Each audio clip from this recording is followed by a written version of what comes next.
Hey hi everyone, Radhe Radhe, welcome to my channel Rupsa's blog.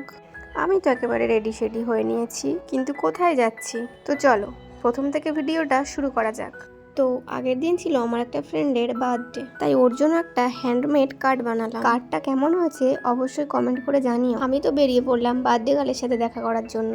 এমনিতে কোনো বড়সড় প্ল্যান কিছুই নেই। ওর সাথে দেখা করার পর আমাকে আবার আরেক জায়গায় যেতে হবে। যাই হোক, চলো যাওয়া যাক।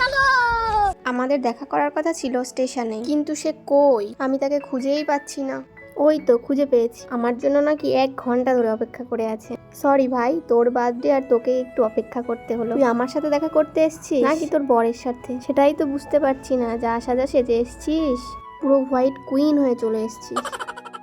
বার্থডে ছিল ওর, কেকটাও ও নিয়ে আসলো। কত ভালোবাসে আমাকে। আসলে ওর সাথে আমার পরিচয় বেশি দিনের না, এই 1 বছর মতো হবে। আমাদের কলেজ লাইফ শুরু হয়েছে 2024-এর আগস্ট মাস থেকে, আর ওর সাথে আমার আলাপ হয় তার ঠিক 1.5 থেকে 2 মাস পর। মেবি 2024-এর অক্টোবর মাসে হবে হয়তো। যাই হোক, এদিকে আমরা ছোট্ট করে বার্থডেটা সেলিব্রেট করছিলাম। কেক খাওয়ার থেকে বেশি মাখামাখিটাই চলছে আমাদের। তারপর আমি ওর জন্য কয়েকটা ছোট ছোট গিফট এনেছিলাম, সেগুলোই ওকে দিয়ে দিলাম। জানি না ওর এই ছোট্ট ছোট্ট গিফটগুলো পছন্দ হবে কিনা, কিন্তু অনেকটা ভালোবাসা নিয়েই ওর জন্য এগুলো নিয়ে গেছিলাম। যার বার্থডে তার নামটাই তো বলা হলো না। ওর নাম হলো সামিয়া। তোমরা কিন্তু ওকে উইশ করে যেও, লেট হলেও করে দিও, কোনো সমস্যা নেই। তারপর দুজনে মিলে একটু ঢং ঢং করে নিলাম, কিছু ছবি তুলে নিলাম। এবার আমার ট্রেনের টাইম হয়ে গেল, এবার আমাকে যেতে হবে। এদিকে আমাকে নিয়ে যাওয়ার জন্য চলে এসেছে ট্রেন কাকু। আরে আমি তো ট্রেন কাকুর ভিডিও ক্লিপ নিই, এই মানুষ কাকুটা আবার কোথা থেকে এসে? সরুন সরুন কাকু, আমি এখন ব্লগার, আমাকে ভিডিও বানাতে হবে।